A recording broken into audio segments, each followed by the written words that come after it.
Hi friends, welcome to nonstop cooking. நம்ம இன்றைக்கி தேங்காய் இல்லாத ஒரு தண்ணி சட்னி தான் செய்ய போகிறோம். இது வந்து நல்லா இட்லி தோசைக்கெல்லாம் சாப்பிட்றதுக்கு நல்ல அருமையான டேஸ்ட்டில் இருக்கும். வாங்க நம்ம இது எப்படி செய்யலான்னுட்டு பார்க்கலாம்.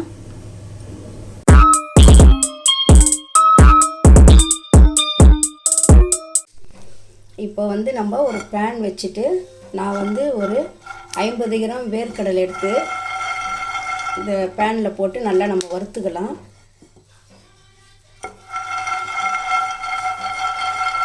இதை நல்லா கொஞ்சம் நல்லா வறுப்படணும் இந்த வேர்க்கடலை. இப்போ இது நல்லா கொஞ்சம் வறுப்பட்டுச்சு. இப்போ இதை எடுத்து நம்ம ஒரு பிளேட்டில் கொட்டிக்கலாம்.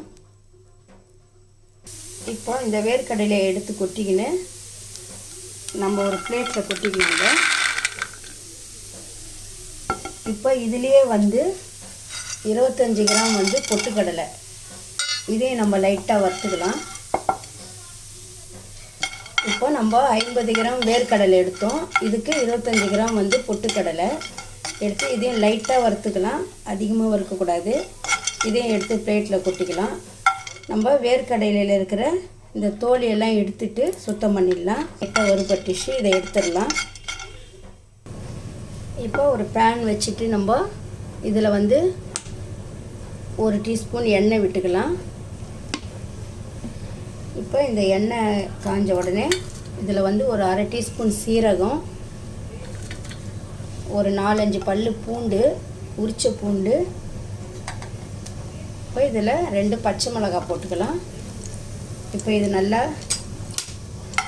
வதக்கிடலாம்.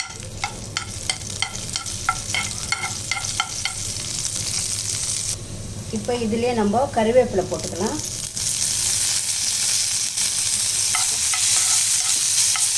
நான் வந்து 2 பச்சை மிளகாய் போட்டிருக்கேன். இந்த பச்சை மிளகாய் வந்து நல்லா காரம் அதிகமாக இருக்கும், அதனால் 2 தான் போட்டிருக்கேன். உங்களுக்கு காரம் இன்னும் அதிகமாக வேணும்னா இன்னும் நீங்கள் எக்ஸ்ட்ராவாக போட்டுக்கலாம். இப்போ இது நல்லா வறுபட்டுச்சு, இதை நம்ம ஆஃப் பண்ணிடலாம். இப்போ இந்த சட்னியை நம்ம மிக்சியில் போட்டு அரைச்சிக்கலாம்.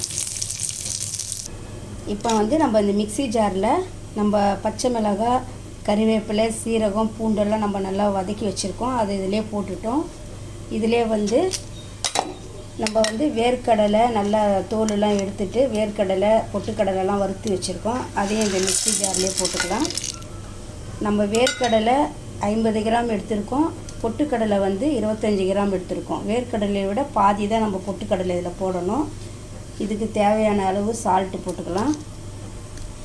இதிலே வந்து கொஞ்சமாக ஒரு சின்ன துண்டு புளி போட்டுக்கலாம்.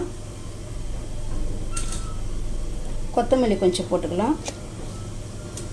இப்போ இதை நம்ம நல்லா அரைச்சி எடுத்துகிட்டு வந்துடலாம். இதில் இப்போ வந்து இந்த சட்னியில் வந்து நம்ம ஒரு தாளிப்பு கொடுத்துட்டோம். இதில் கடுகு, கருவேப்பிலை, கொஞ்சமாக பெருங்காயம் போட்டு நான் இதை தாளிச்சிட்டேன், அவ்வளோதான். இப்போ வந்து இந்த தேங்காய் இல்லாத தண்ணி சட்னி ரெடி ஆகிடுச்சு பாருங்கள். இது வந்து நல்லா நம்ம இட்லி தோசைக்கெலாம் தொட்டு சாப்பிட்றதுக்கு ரொம்ப டேஸ்ட்டாக இருக்கும். நல்லா இப்படி கொஞ்சம் தண்ணியாக இருக்கணும், அப்போ தான் இது நல்லாயிருக்கும் இந்த சட்னி. இப்போ இதே போல் நீங்களும் செஞ்சு பாருங்கள். செஞ்சு பார்த்துட்டு எப்படி இருக்குதுன்ட்டு கமெண்ட்ஸில் சொல்லுங்கள்.